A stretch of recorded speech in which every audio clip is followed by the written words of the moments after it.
Welcome to this special Turning Hard Times into Good Times interview with Dr. Quinton Hennigh. Well, most of you know Dr. Hennigh for his creative genius in the mining and exploration industry, starting with Novo Resources. He has also recently added his creative thought process to other gold exploration companies like Irving Resources and Lion One, and more recently with what looks like a massive sedimentary-hosted copper-silver discovery in Peru that is being explored by Hannon Metals. That's another company that's a sponsor to this show. But today, the reason for my discussion with Dr. Hennigh has to do with the topic that is on first and foremost on everyone's mind these days, and that is the coronavirus. By employing the same scientific thought process to analyze that problem as he uses to analyze mining projects and exploration projects, Dr. Hennigh was among the first in the mining industry to recognize the seriousness of the coronavirus. This morning, he directed my attention to a report written by Thomas Pueyo titled Coronavirus, Why You Must Act Now. And while I realized that the coronavirus was a significant problem, part of me believed that what we are witnessing is mass hysteria for some political purposes, perhaps, and that it was overblown. Well, I went along with what was being told to us in the media, simply believing that caution is better than not. What's to lose by being cautious? But what Quinton impressed on me this morning was that it's not being overblown by the media, but if anything, policymakers have not acted rapidly enough, and that we Americans are very much behind the curve, and that to safeguard our very lives, we must act individually, very aggressively in securing food and water as soon as possible. With that introduction, let me say hello to my friend, Dr. Quinton Hennigh. Good to have you today, even though the topic isn't one of the more joyous ones. Thanks for joining me, Quinton. Thank you, Jay. You know, Chen Lin, who has been very successful in investing in the biotech space, keeps his eyes open to what's going on in the medical arena, and he's very well connected with his friends in Beijing. He gave a speech at the Metals Investor Forum in Toronto on the 1st of March in which he said he thought the Chinese were getting control of the coronavirus then, but he wasn't quite so sure about the West and about the United States. Is that your read as well?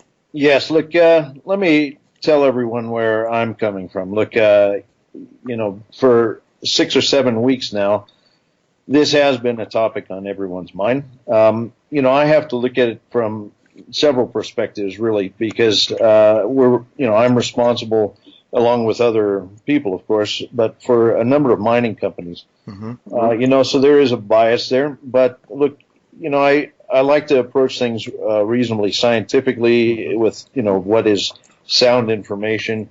I don't buy into a lot of conspiracies and things like this. And please, I'm not even going to go down those paths. Mm-hmm. What I like to look at is a very pragmatic approach to dealing with situations like this. And look, this is a unique one. That article that I forwarded to you this morning, Thomas Pueyo, is remarkable. To think that this gentleman, who I believe is a mathematician out of Stanford, mm-hmm. Put together in a very, very clear form and easy to understand writing that we've missed the boat. Okay, that's not to instill panic here, but I would urge people to read the article, read it from top to bottom. Don't stop in the middle. Read the whole thing. The math, the thesis, the model that he's posted at the end. And guess what? That is actually the model that was referred to in the speech that was given today by Trump and the various health mm-hmm. Officers in the federal government. Okay, it seems remarkable to me that this fellow, who is basically unknown in the medical community, certainly was able to put together in very simple words what everybody on this planet needed to hear. It is delightful to see that our government has changed the rhetoric around this situation. It's good to see that there is, a recognition that staving this off, acting quickly, is important. I do have concerns, though. Today, they're giving guidelines and things like this. These shouldn't be viewed as guidelines. Guidelines are kind of airy-fairy. They're mm-hmm. fuzzy. Mm-hmm. What I would urge people, everyone listening to this, is to read that article and make up your own mind. it is very important that everyone acts very quickly and acts, in their own best interest and their interest of their families. Okay, you must have some food. Look at the places that have been affected by this. Ultimately, they all end up in lockdown, or they are in the process of going into lockdown.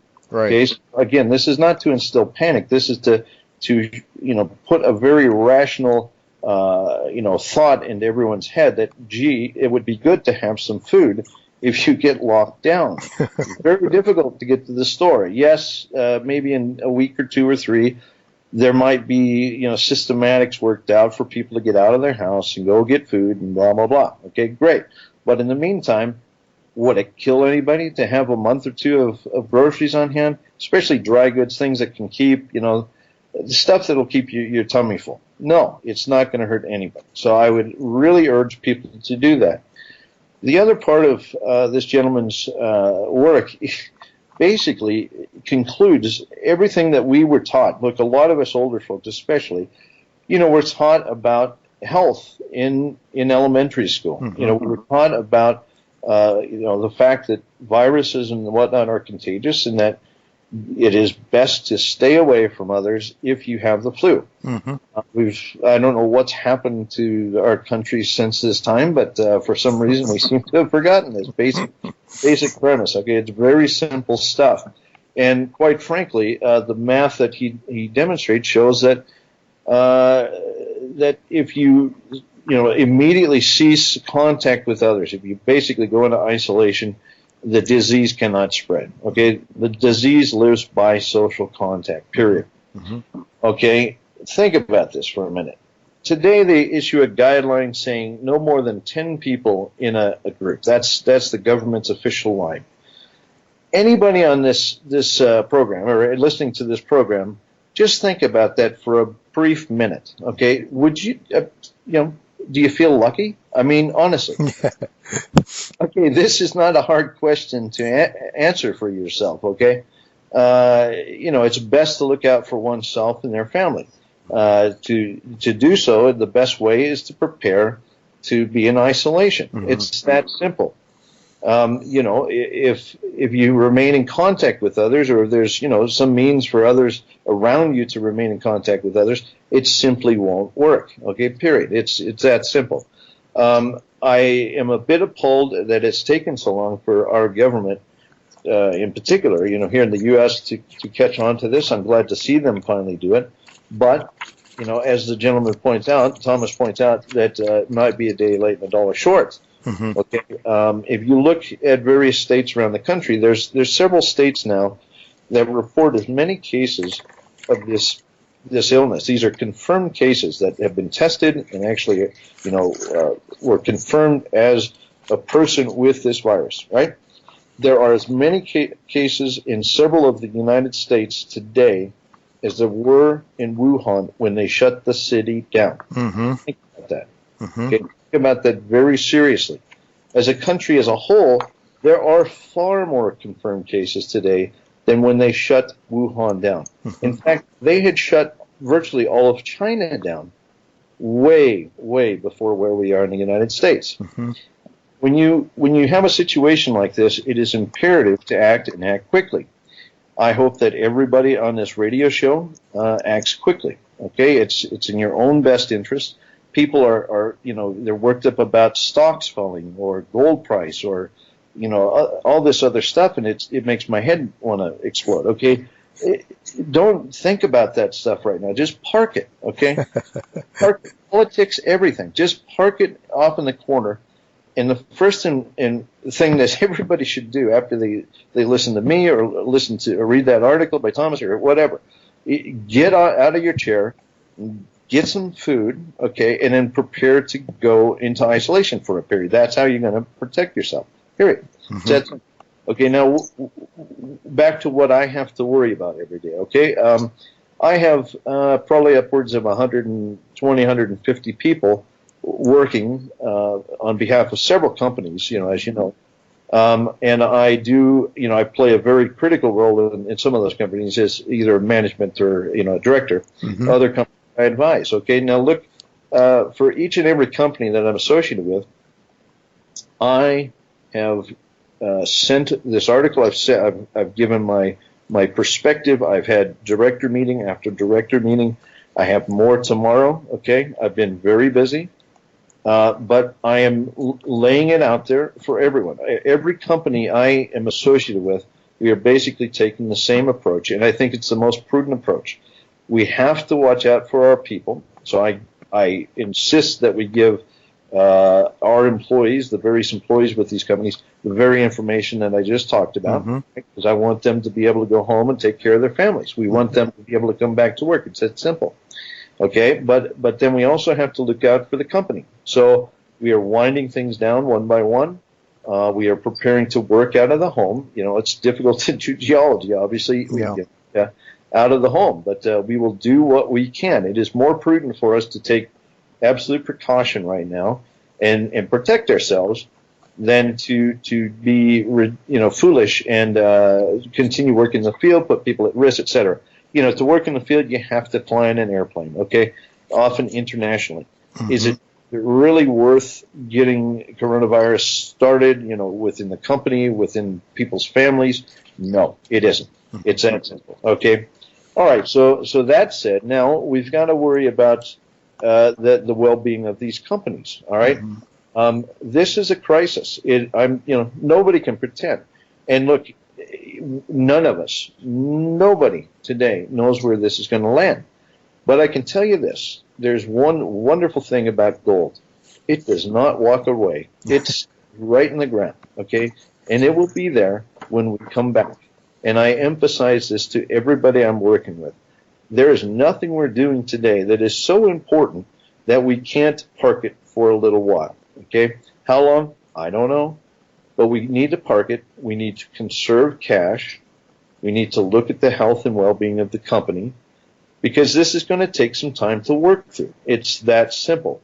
There's no need to get hysterical. There's no need to get angry. There's no need to, to be despondent because we can't drill that hole. Okay? We're going to do what's right. Now, let me translate this for investors. Okay, would you rather own stock in a company that's taking the measures that I just outlined? In other words, self-protection as well as capital protection. Would you rather have your money in a company that hasn't even acted yet, hasn't even thought about acting? Okay, look, I'll let people make their choice. Ultimately, it's going to fall where it does. It just is that simple. That's one thing I would agree with Trump's comments today. Is everybody's worried about the Dow falling, and it's just like I said a few minutes ago. People are worried about where the Dow is falling right now. You're missing the punchline. Okay, you're just out to lunch. This is about safety of the nation. This is about protecting our healthcare system, which will be swamped here very shortly. Okay, it's about preserving our capital, our banking system, everything. Okay, I don't care what politics anybody has. I really don't. The virus doesn't give a damn what politics anybody has. Of course. Okay, so everybody needs to set that aside, not worry about where the Dow's going to be tomorrow, and they got to take the measures. Focus on the prize. Yeah, absolutely. It's great advice, and it's very logical for sure. I should tell our listeners that it's medium.com, where this article is listed, where it is, you can read it. Coronavirus, Why You Must Act Now by Thomas Puello. And I will have a link to it on our website as well as on my YouTube channel.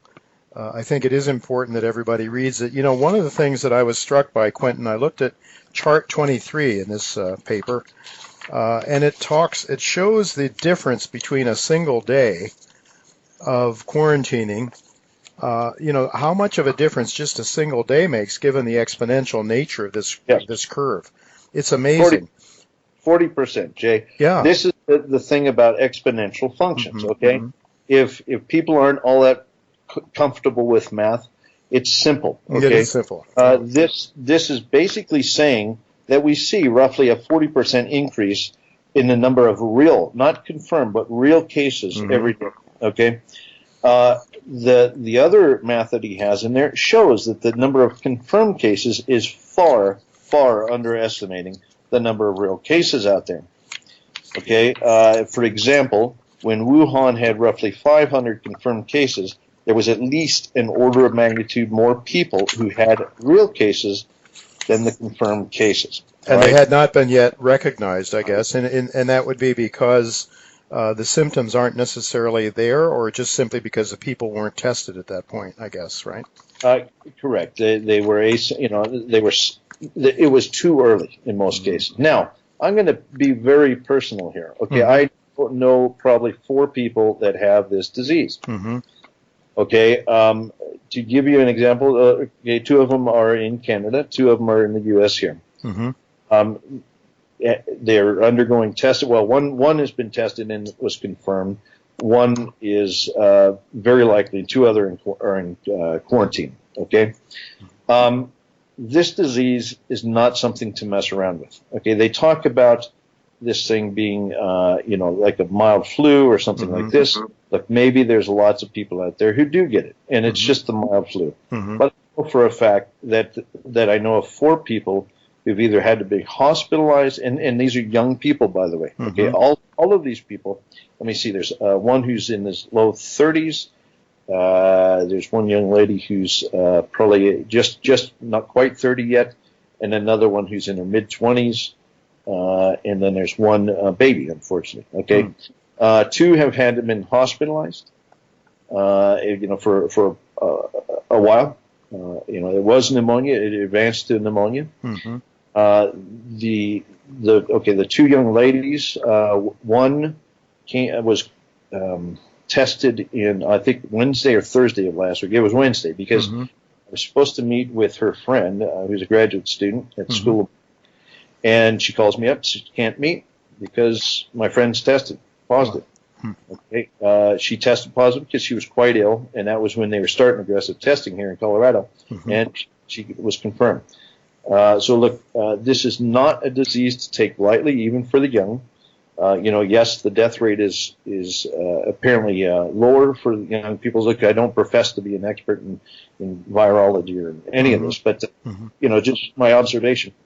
But again, looking at who those folks have come in contact with, we're social beasts. Okay, now I have to think, my goodness, did I come in contact with this person or this person? Because I know the connections. Okay, yep, everybody's going to be there very soon, very soon. Yeah. Okay, so personal level, what I'm saying to people is that you will soon know people who have this disease.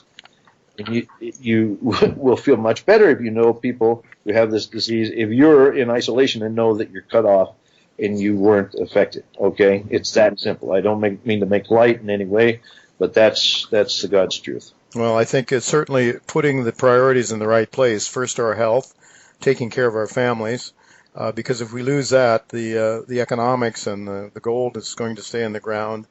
All the other material comforts that we enjoy are worthless if we lose our lives, and if we cause others to lose their lives by being irresponsible. Quinton, just quickly then, I live in New York City. It's an island, New York City and Queens, actually, and the 2 counties east of me on Long Island. We all live on this island, Long Island. Then there's Manhattan Island, of course. And what you're suggesting, you said to me that you think there'll be a lockdown in 1 to 2 days in New York City, meaning that there may not be new food shipments coming into the city. Now, it's not hard to block that. I mean, just keep people from going over the George Washington Bridge and through the tunnels and so on and so forth. Certainly could be easily accomplished. So you think that's a real possibility? I mean, that's very real. And I hear that the city is now talking about limiting people to 50 miles a day driving in New York City.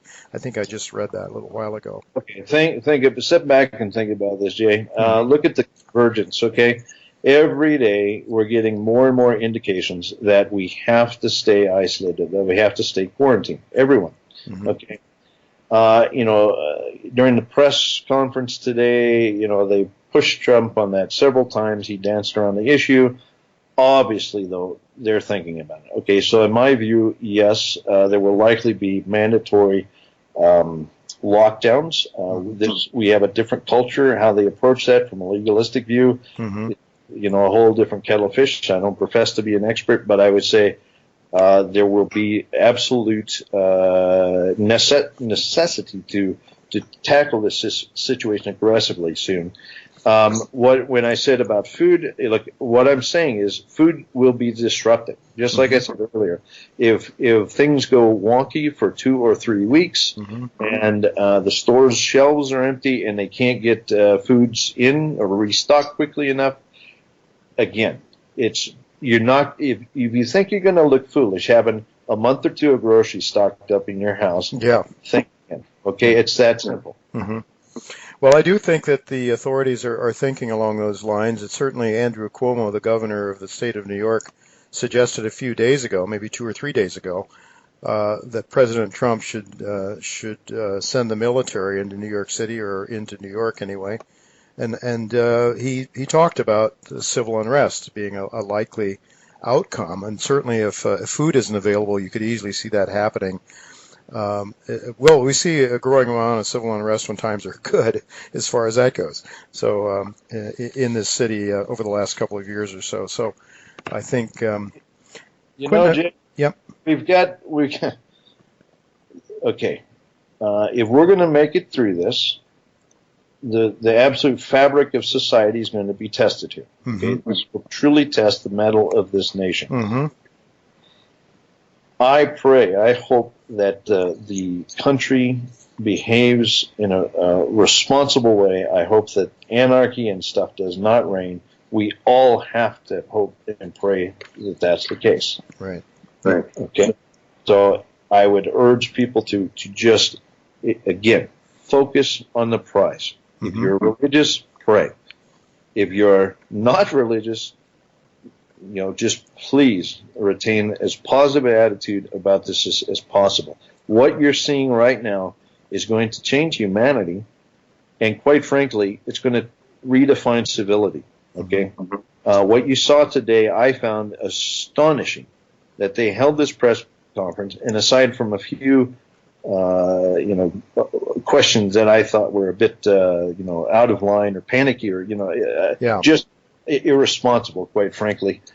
Overall, the press and this administration are working along the same lines. They're not critical of one another for the most part, and things are better. My gosh, what a miracle, okay? Yeah. If there's one thing that comes out of something like this, wouldn't it be amazing if we had a rebirth in the social fabric of this nation? Yeah, I mean, you say it's going to redefine civility, and either for better or for worse, and that has to start with each of us, the way we respond to our families, the way we respond, if we're responsible and not, doing reckless, stupid things. I think there was somebody the other day that was diagnosed, some young person diagnosed with the virus, and he went out partying. That made the news, and that's the kind of thing we don't want. Stay positive, you say, and encourage one another, but do it responsibly. And we have a medium of communication now that we didn't used to have. So we have you and I spoke this morning, and we're speaking now on by the computer, and we have telephones, of course. We've got all kinds of ways. I think one of the things we can do is pick up and talk to people, encourage people, and I think some good could come from it, actually, but we do need to hunker down and be faithful and do our best. So, Quinton, before we conclude this discussion, just quickly then, maybe you give a status on Novo. You say basically you're winding down, you're making sure that your employees are safe, taking care of their families, they're doing all the things we just talked about. What's the situation in Australia, though? How grave is it there? Is it becoming a big problem? Okay, Australia is a big place, roughly the size of the United States. They have 23 million people as opposed to 327 million. Okay, they're blessed. They have an island, Jay. Yeah, okay, right. I have told my crew in Australia that if the nation as a whole were wise, they would shut everything down immediately, just not let people in. And within 4 to 6 weeks, I think they would see a complete annihilation of this disease. Okay, if people stay isolated. Yeah. That's the critical part. All right. So look, my team is very pragmatic about it. We're going to wind things down so that in a way so that we can resume work when this I'm not going to say this passes, but when there's a more controlled environment to work in. Okay. Not going to put people at risk. We are going to focus on our objectives, just like as always. We are going into cash conservation mode because that cash will come in handy when we start unfolding again, and we start restarting our directives of achieving production, for example, at Beaton's Creek, the wonderful field work we're doing at Edgin and so forth. We will come back in full glory once this thing is under control. All right, just quickly, if you might comment on Irving Resources, and that's Japan, which you said is, I think, doesn't have the problem that a lot of countries have. Do they have any? Without giving you a dissertation about the cultural differences of Japan and the rest of the world, look, Japanese are absolutely wonderful people. Okay, they're very compassionate. They're very how should we say, cognizant of their situation, and they act very quickly. Okay, they've been through a few virus scares. Don't forget that over the past 20 years, there have been several, we'll call it epidemics arise, and they have a very good system. They basically, because people are compliant, they will come forth and they'll say, "Hey, I'm sick." They get tested. They identify that person. They then quarantine that person along with, and then they trace everybody that person's come in contact with. They notify all those people. They remain in quarantine. It's a great system. They flatten the curve. Okay, if you want to talk about flattening the curve, it is Japan. Okay, they're fantastic.